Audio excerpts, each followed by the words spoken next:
Like, you may have like a bunch of like great equipment, but it's about how you use that equipment that really makes it stand out. Like, they're the toys that will make your vision like possible. Yes. Yeah. Yeah. The toys. Yeah. That's been a term that's been kind of thrown around me. Like, so what type of toys do you have now? Like, what are you investing in right now?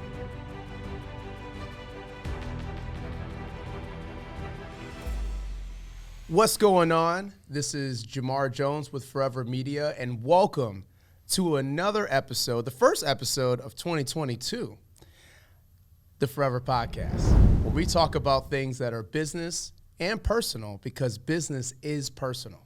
For the people that don't know, I'm an author and I'm also a speaker, and I get to talk to some really cool people.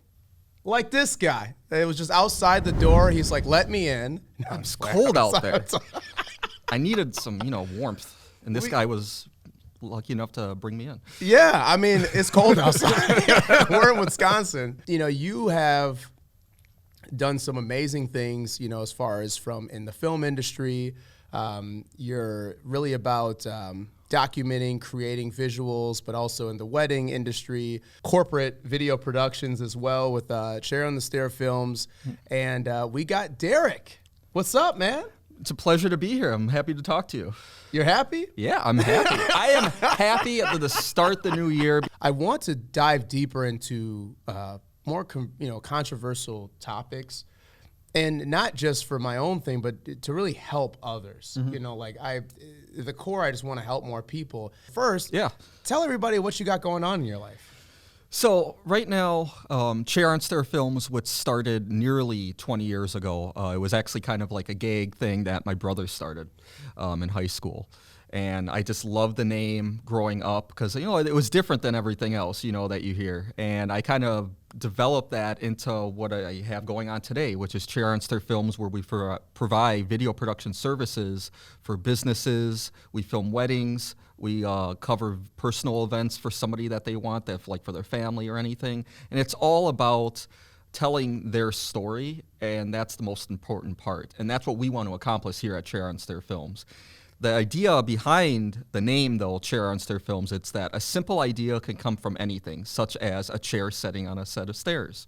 So you can develop simply from that and grow into something big. Okay. Yeah. So that's why we've loved the name for so long, and we just kind of kept it going. And people are intrigued by that name, and then it kind of starts the conversation and kind of tells what our story is. Yeah, what we want to do. Speaking of story, how did you get into video? Just real quick, why does that interest you? It's a crazy field, but it's so much fun. I mean, it started when I was in middle school, and my friends introduced me to a big old JVC camera that still took VHS tapes, and just carrying that thing around, just wandering around having fun as kids, and just making our own little skits.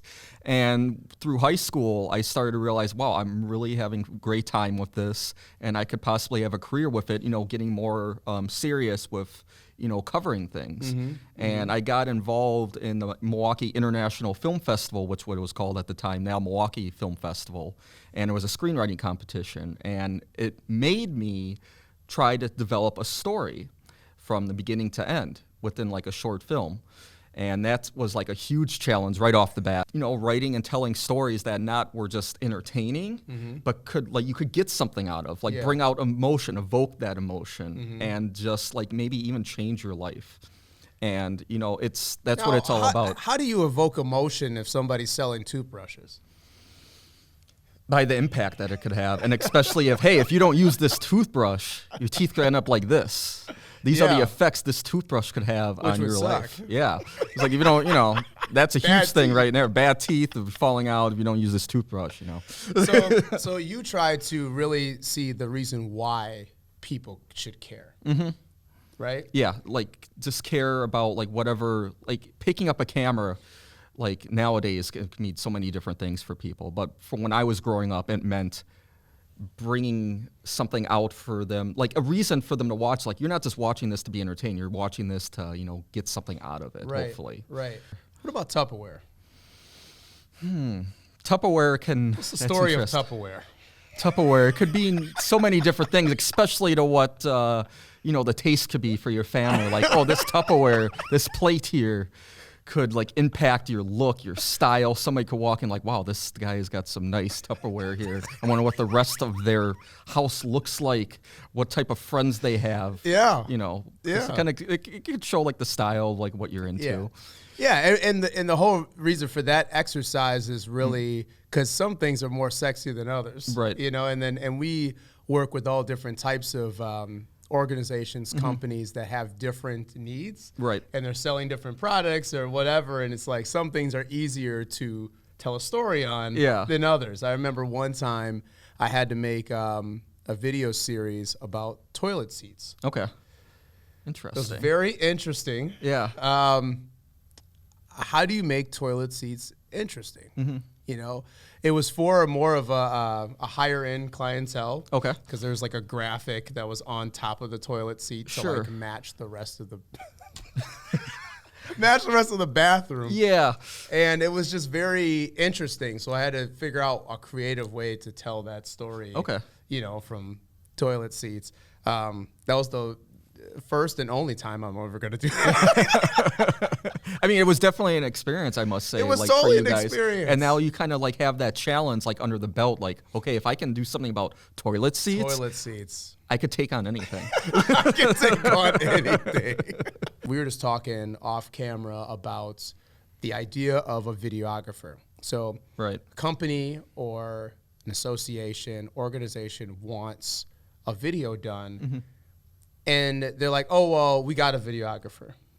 What is a videographer? Like, to you, what does that definition mean? Because I feel like anybody with a camera could say that they could do video production. There's a lot of crazy social media, you know, creators that say they do video production. They're a videographer. But what is that to you?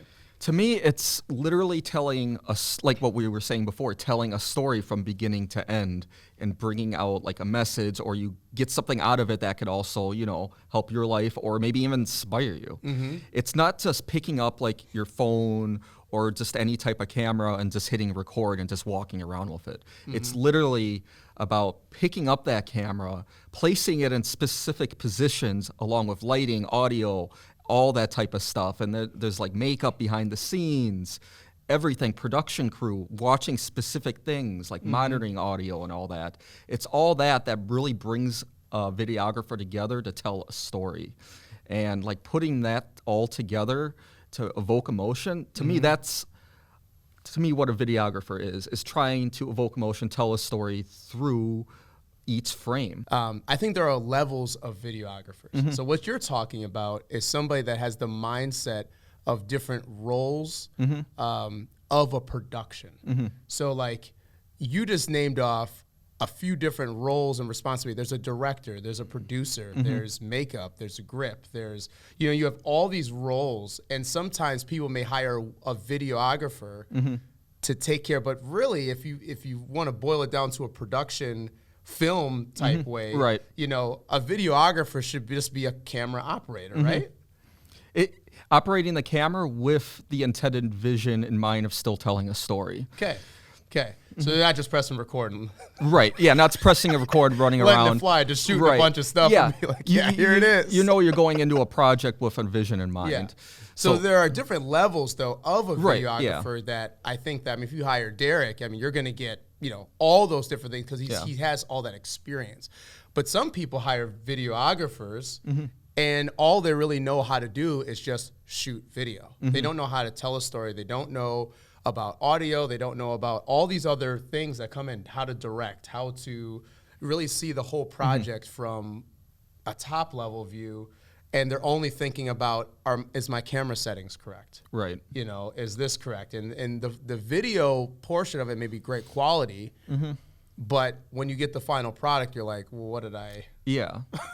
This doesn't solve any of the problems that I wanted to hire them for. I mean, like the images could look amazing. Like say, like even like probably because of my filmmaking background, which I started out in before becoming like like covering like weddings and all that. It was always about like, you know, whatever I'm going into, like I have a specific story in mind, and like each of those, whatever I'm filming, whatever angle is going to have a specific impact in that story. And I kind of applied that to my videography once I started doing weddings in 2010.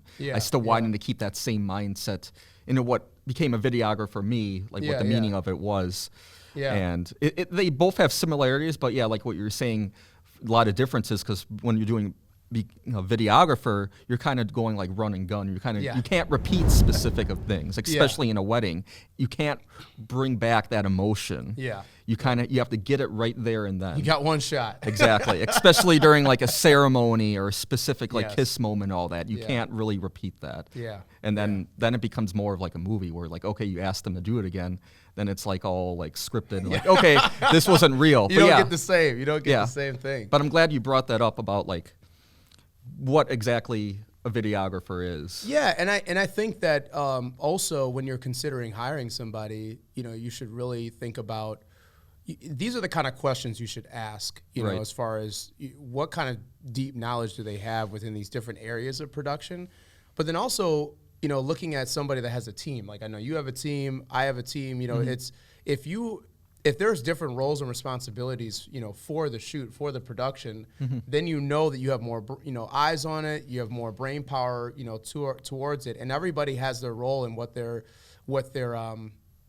doing right now. Like for instance, even with this podcast, I got Ryan behind the camera. He's making sure that it's rolling. We're good to go. Anna is on the audio, making sure that we're sounding good. So there's, you have a role and responsibility for each. If the bigger the shoot, the bigger the project, you want to bring in some hands, and different mindsets. I mean, like when I first started doing weddings, it literally was just me before I brought in my right-hand man, Brendan Adams. It was just like, I was there and I was more focused on capturing everything. It's really hard to do it on your own. And I really recommend, if you can get a team of passionate people who want to capture along with you, please do it. Just based off of experience. You'll thank them later. You'll thank them later.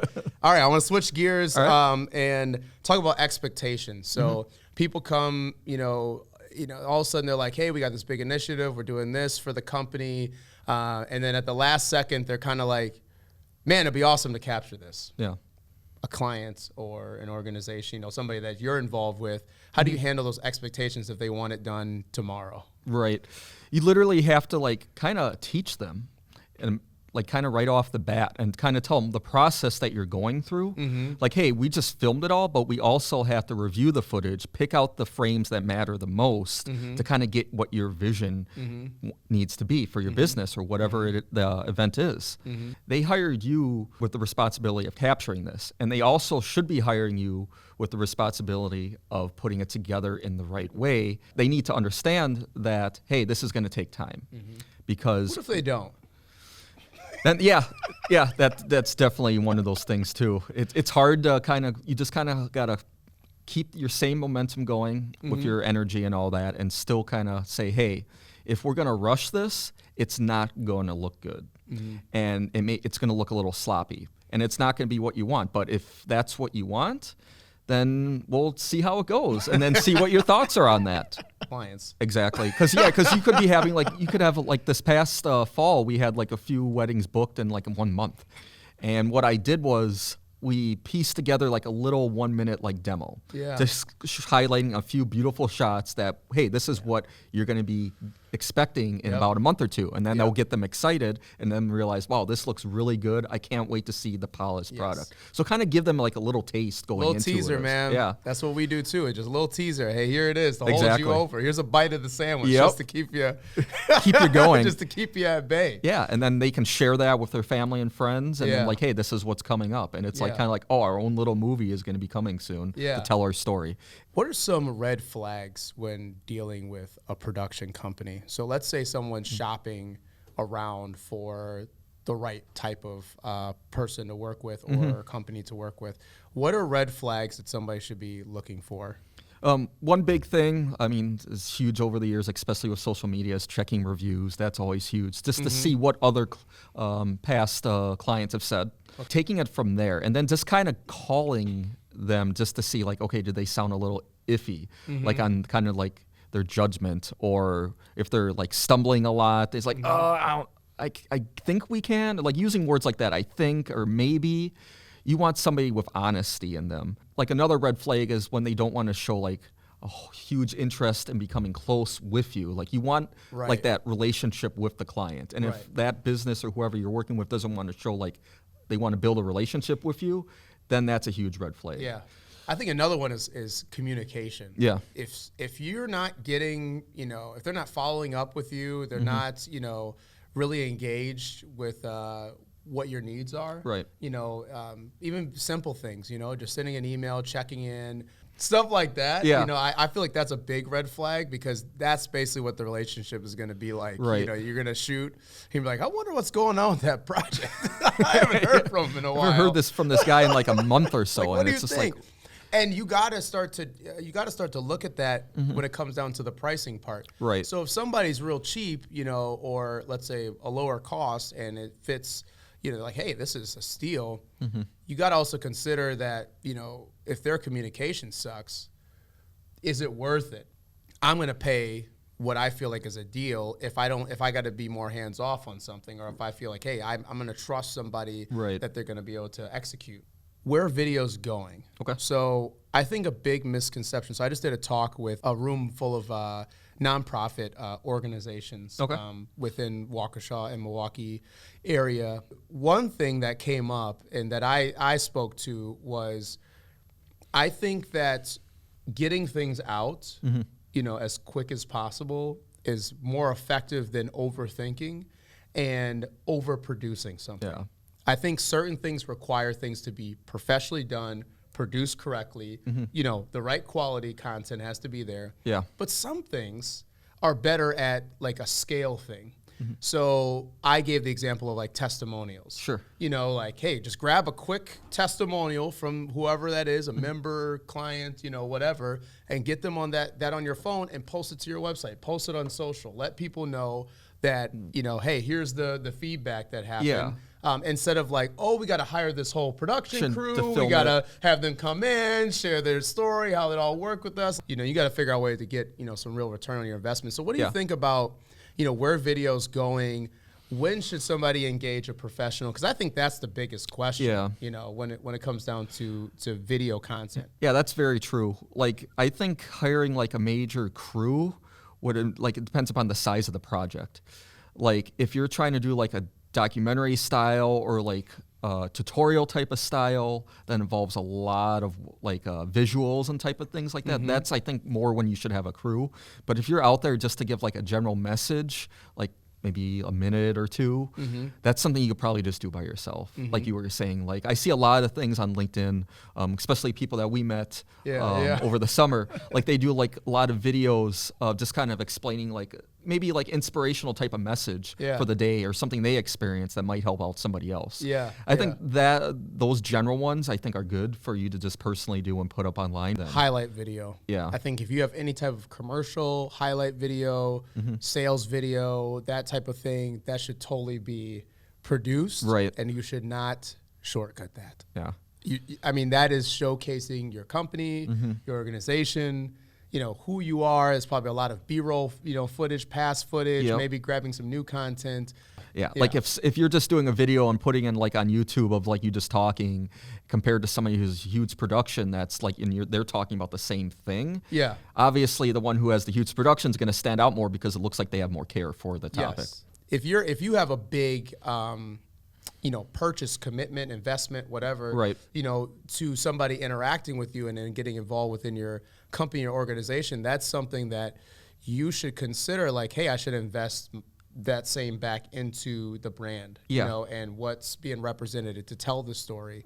And don't shortcut that. Don't, if you're a big, I don't know, I'm trying to give an example. You're a big financial company, right?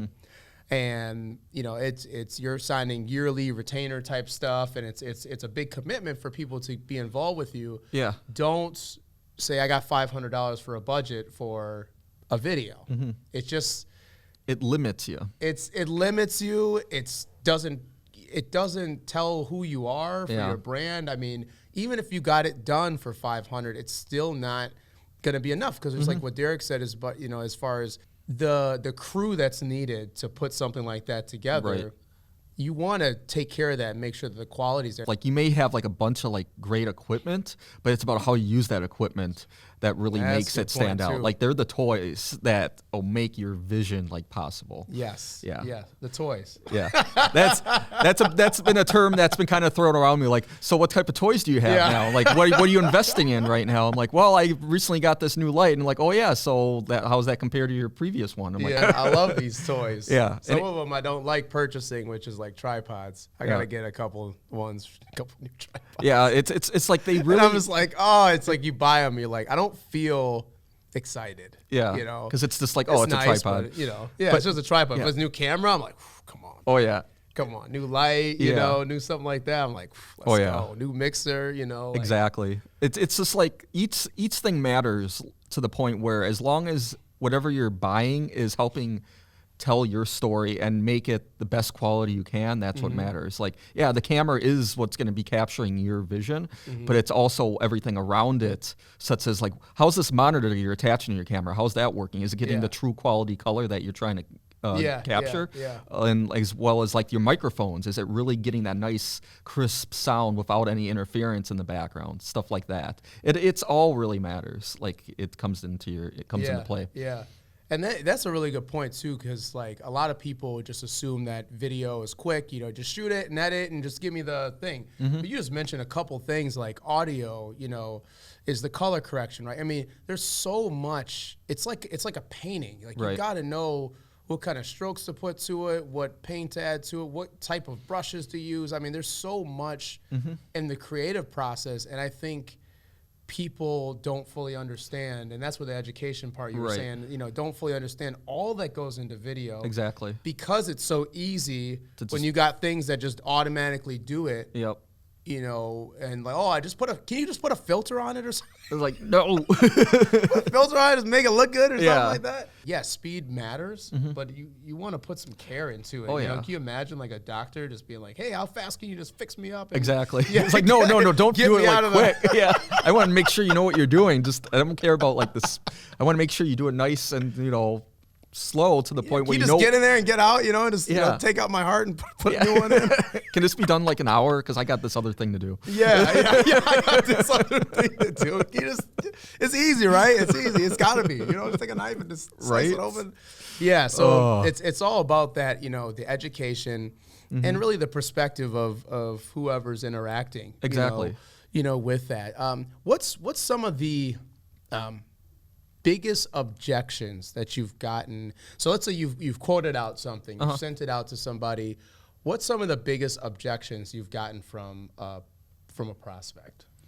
Probably, yeah, because what you just mentioned, like the cost. Like say, like for a wedding, depending upon what they wanted, like, hey, they wanted me to start filming from the start of the bride's day of her getting her hair done, get the dress and all that, all the brides, the groom's house as well, to the end of the day. And I give them like a projection of like, you know, maybe $2,000 to $2,500. And they're like, whoa, that's too much. Why is it so high? And then you explain to them why it's so high. And then they're like, okay. Then they realize, okay, if it's going to cost that much, we might need to cut down what you're going to cover. And then they start to realize, okay, maybe we need to cut it down, or we need to actually realize, hey, what the work is that they're going to cost to do it and why it is that much. Yeah. Because it's so much work, especially if you get wedding after wedding after wedding, because you got to go through all that locations, footage. I mean, travel.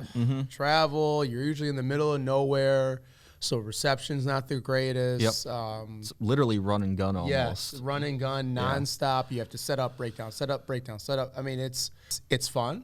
It can be at times. It can be fun. It can be exciting. You get to work with some cool people. You get to do some different stuff.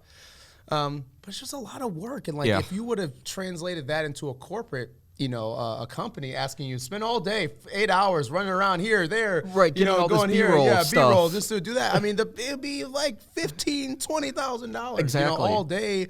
I need like, you know, 6 people to do all that. But it's like, no, how do we do this with 2 people? Yeah, literally, like 2 or run around. Yeah. Get the cameras, get the batteries, get all that stuff. Make sure it's charged. Make sure, you know, Yep. and you only got one shot. Literally. You only got one shot. I know I got a lot of listeners that are more in the corporate side, but we're all people too. So people getting married, stuff like that. You got you got one shot. Exactly. If you miss it, whole thing. That literally like made me think of the biggest thing in any video production or film production. It's communication and collaboration. It's not just you just talking to the bride and groom. It's also talking to other people like the photographer and the DJ, because they're huge. Because you gotta huge. You got to work with them to make sure you're not in their way. You can work with the photographer together to kind of coordinate specific sequences you want to do out in like them posing in a field, stuff like that. And the DJ is huge. This is a huge thing I've always run into with the DJ is even if I've like talked to them, like, hey, please give me like a heads up when the speeches are going to come or when you're going to announce it, because then I can start doing the audio. Sometimes it goes in one ear and out the other, and then they'll just announce it anyway. You kind of got to ring it through them a few times. Like, hey, just let me know, do an announcement 5 minutes like ahead of time, then we can get down there and start setting everything up. A lot of times a company comes to you with certain parameters and requirements for the video, but you got to be willing to, whoever you choose, you have to be willing to collaborate and get their ideas, their thought process in there, because they're the technical support basically for your requirements. Exactly. So just because you want all this stuff, they're going to tell you if that's doable or not, and if you really should do that, or hey, here's an easier way to do it. That's how you collaborate and you really build a partnership up with another company, and I think that's really important.